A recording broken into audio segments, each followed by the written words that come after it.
a very warm welcome to our viewers watching us live through television screens and our online social media platforms, Facebook and YouTube. I'm Marini Mana. We'll be reading the news for you today. Stay tuned. Proceeding to the details. Tigray University Scholars Association released a statement on Thursday saying an inclusive national dialogue is the only sustainable solution to the ongoing conflict. The statement said that the conflict has had a devastating impact on Ethiopians everywhere and said the effects have been immense and horrifying. The association called on the Ethiopian government to move towards an honest negotiation process and condemned a recently approved budget by the House of People's Representatives that allocated over $1 billion for military expenditures and asked Ethiopian officials to refrain from beating war drums. The statement called on the international community to put pressure on the Ethiopian government to move towards a negotiated settlement of the conflict and all-inclusive national dialogue.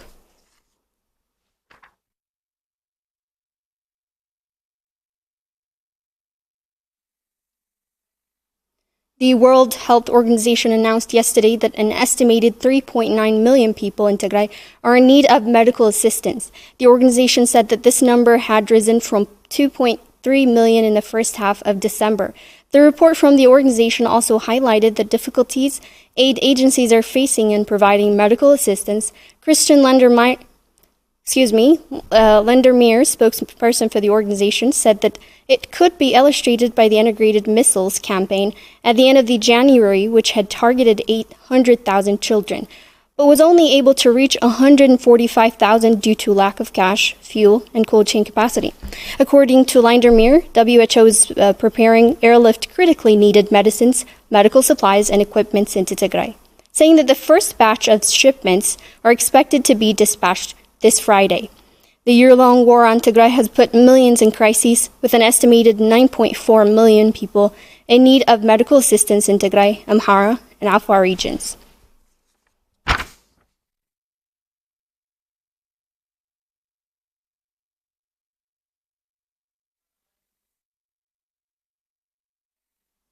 Patients with chronic illnesses have been one of the most highly affected by the ongoing siege in Tigray.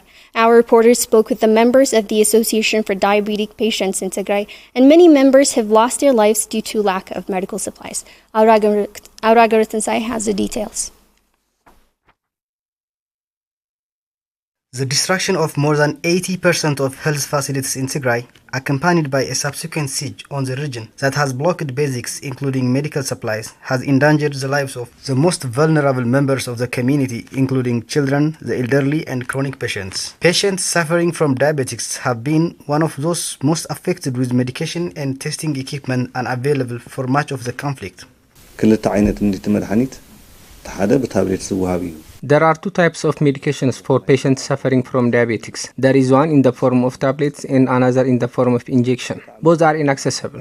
We have lost many patients due to lack of medication. People don't dare to ask about the condition of someone suffering from diabetics because they are afraid they will hear the worst. This is because many are dying due to lack of medication.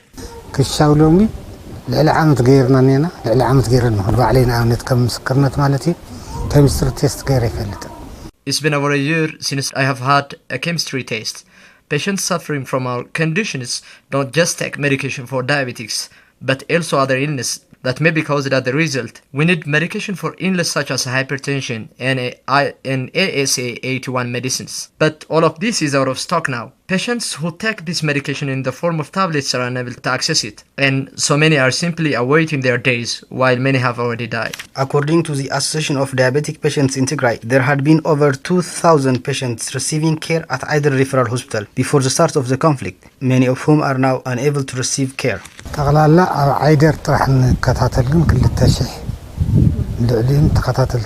There are over 2,000 diabetic patients receiving care at Aider Referral Hospital. Medication donated by partners was supplied via the Ministry of Health and the association. But since the start of the conflict, medication has been unavailable. Our association has become useless, and many of our members are facing extremely difficult situations. The members also say that health complications caused due to the ongoing siege have devastated families financially and have had psychological impacts.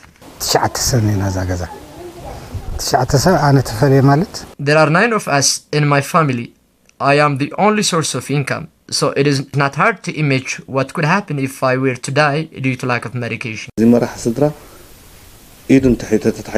When the breadwinner of the household dies or can no longer work, it's obvious that the fate of the rest of the family will be. The whole family would also be in danger. The patients called on partners and members of the international community to put pressure on the Ethiopian government to end the blockade on Tigray and allow basics such as medication and other basic supplies into the region.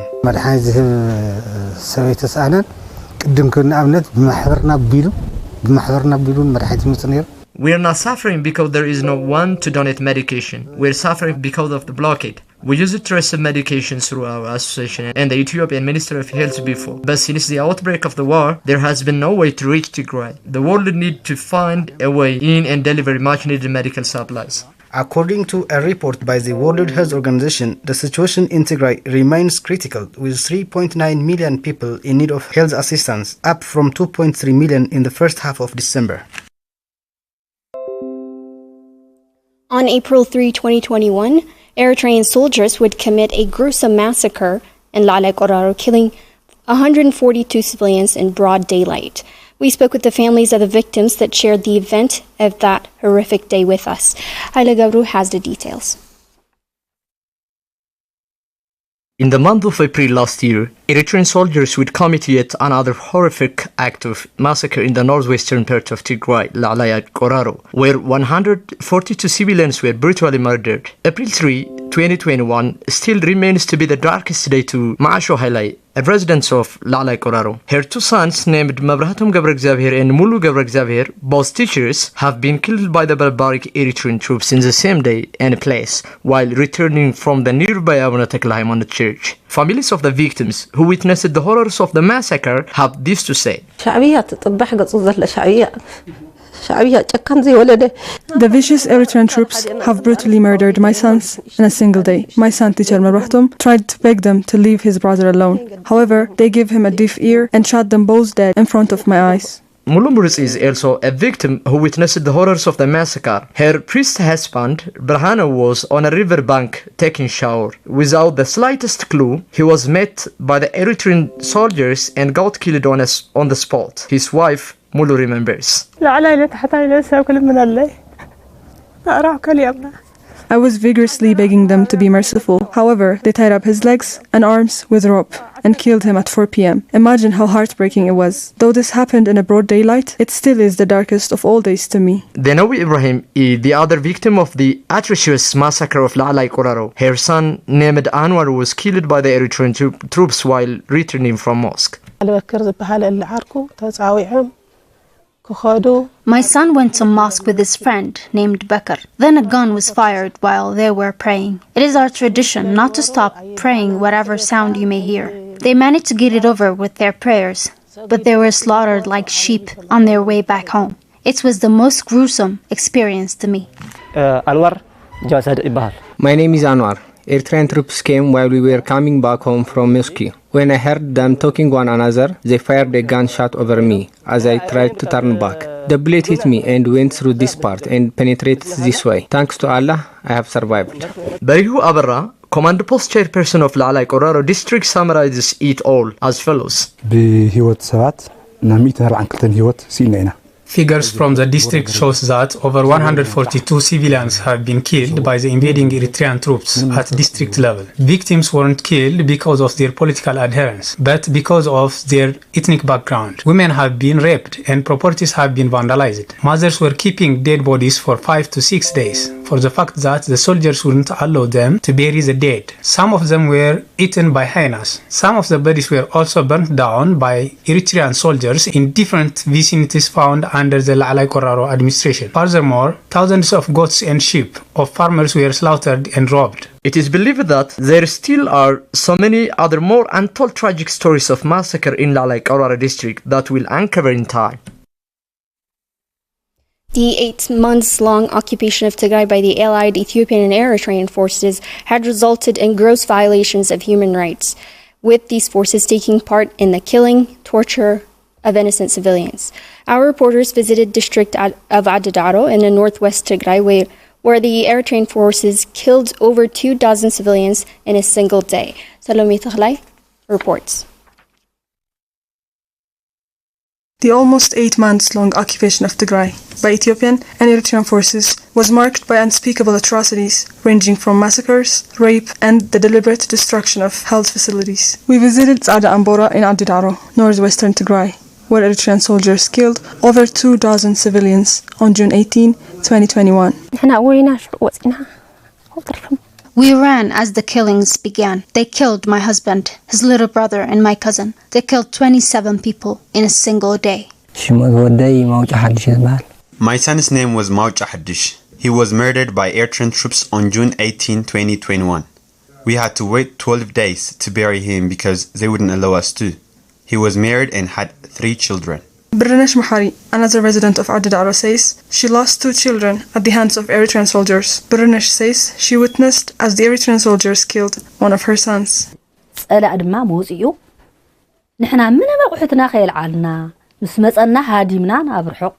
ran away when the enemy came, but my eldest had come back without my knowledge. I looked for him for 4 days until I realized he had been murdered. My neighbors had found him and buried him. The enemy came back months later and took my second child. I begged them not to kill him. I told them I had lost 1 child already, but they didn't care to listen. They killed him right before my eyes. I could not hold myself together. I just held his body and cried. The massacre in Adidaro is just one of many atrocities committed by Eritrean troops in Tigray, for which neither the Ethiopian government nor its allies have been held accountable. A health system already exhausted by a deliberate and systematic attack on its infrastructures and lack of medical supplies due to a 7-month-long siege on the region, also has to care for victims of indiscriminate airstrikes in highly populated civilian settings. Our reporters spoke with Allabacho Darge, just one of the many victims of the airstrikes in Allamata. Abil Tsagawu has more.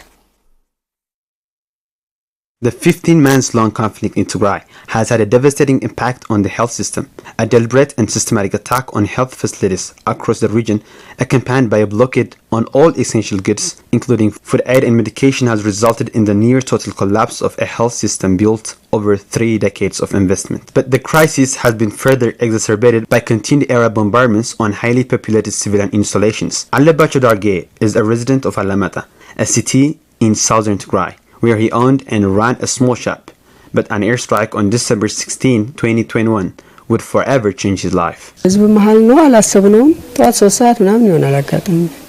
was unexpected. I don't remember anything. I remember the explosion, but nothing after that. I just remember walking up in the hospital. My nephews had been there with me. One of whom died. May he rest in peace. The other is paralyzed, but we thank God he is still alive. Coordinator for the emergency ward at Idle Referral Hospital, Dr. Abeba Haftu, says many patients die upon arrival due to lack of transportation, while others die due to lack of medical supplies. Most arrive here dead, but we are not able to save those that come here alive either. We have run out of all medical supplies. The situation in Tigray is very difficult for doctors to continue to provide service. Allabacho was also unconscious when he arrived at the hospital, but we are able to save his life. Thank God, he is breathing now, but we have already lost too many. The indiscriminate attack of civilians and civilian infrastructures in Tigray has had a devastating impact, leaving lifelong scars on communities across the state. This should have never happened. It's cruel to attack a marketplace where civilians go to purchase commodities. Markets should never be attacked. If airstrikes should take place, it should be on the battlefield, not in places where civilians gather, never in a marketplace. It was the elderly, children and mothers that were targeted in the attack. This shows how irresponsible he is. Statements of concern are not enough. We want action. We need medication to save lives. Medication is essential to save lives. We can't treat patients without medication. The Ethiopian government has intensified attacks on highly populated urban settings in Tigray, killing hundreds of civilians over a span of 5 months. Head for Tigray's Bureau of Transport and Roads says the conflict in Tigray has damaged much of the region's infrastructures, with over 87% of roads in the rural area, 79% of the gravel roads, and 9% of asphalt roads having been completely partially damaged. Wintakidana reports.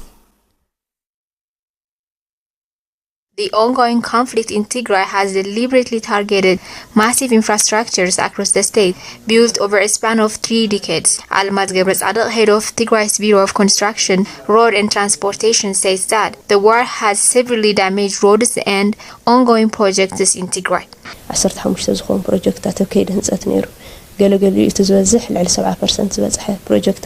We have terminated 15 ongoing projects that were almost 70% completed. Major infrastructure projects have also been affected by the ongoing siege. Statistically speaking, more than 58.9% of roads in Tigray have been damaged since the start of the war. 87% of roads in the rural area, 79% of gravel roads, and 9% of asphalt roads have either been completely damaged or partially damaged. The head says that airstrikes, shelling of artillery, extreme weight of freight, and a deliberate attack on the roads were the reasons behind the destruction of most of the roads in Tigray.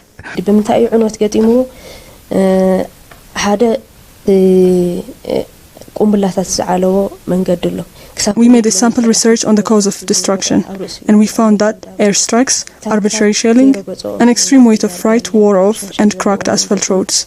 In addition to this, we have bridges such as Takaza in western Tigray, Addaha Bridge in Ma'ala, and a bridge around Alamata that were deliberately destroyed. The head added on her report that among the 60,000 vehicles registered in Tigray, 5,000 had been either looted or destroyed.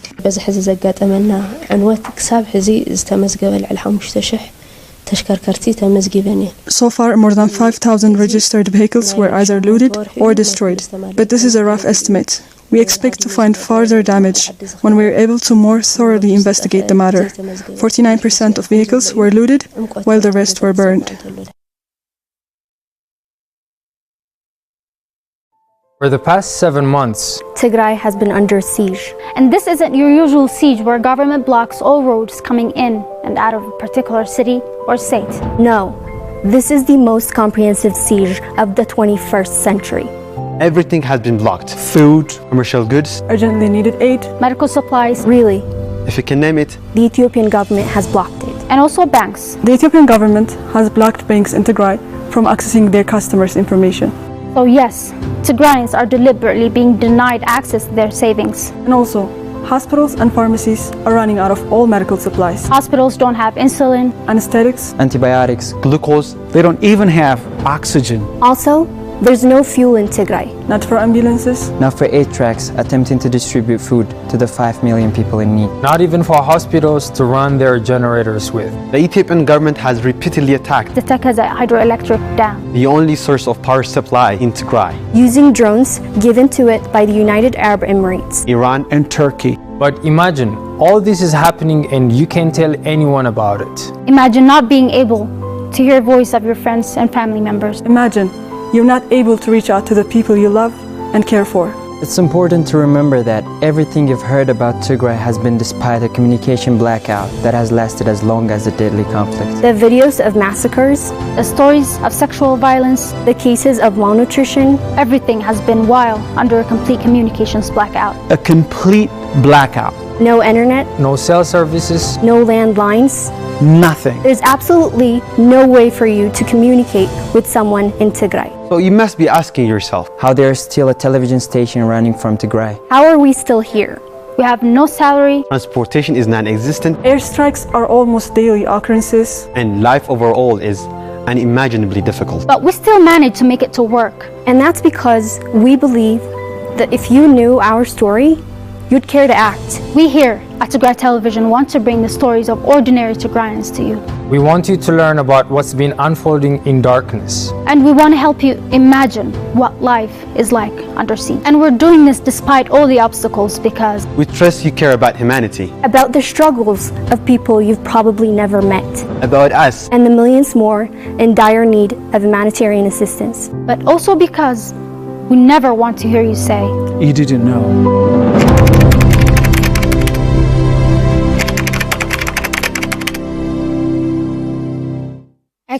Extrajudicial killings of innocent civilians had become the norm in Tigray in the outsets of the conflict when Ethiopian and Eritrean forces had occupied much of the region.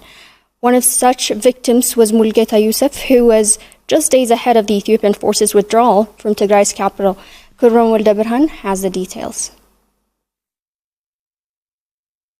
The extrajudicial killing of civilians was one of the many horrifying features of the 8 months long occupation of Tigray by Ethiopian forces and their allies from Eritrea. Mulgeta Yosef, a Magala resident, was one of those arbitrarily killed by Ethiopian forces just days before their withdrawal from the capital. Even months into his murder, his mother is still lost for words to speak about her son. I can't speak. Speak to the others. I can't speak. His mother sold coffee and tea to raise him. He came home every day after work. What happened to her just symbolizes what every other mother's going through in Tigray. We buried him the day Tigrayan forces took back control of Magala. He was a hard worker. He gave his mother a lot of hope. His friend Abraham Yamana witnessed his brutal murder, and he says the soldiers attacked Abraham arbitrarily and with no good reason. I grew up with Mulgeta. We were coming back from work on a bike when the soldiers walked on the streets unexpectedly and shot at Mulgeta. We both fell to the ground. I was able to escape because someone pulled me into their car. Mulgeta's family says Ethiopian soldiers had at first denied to hand over Mulgeta's body, whose body they later found wrapped in rug and thrown along with other waste. A soldier took us to where they had kept his body. We found it wrapped in a rug and thrown along with other waste. And with that, we're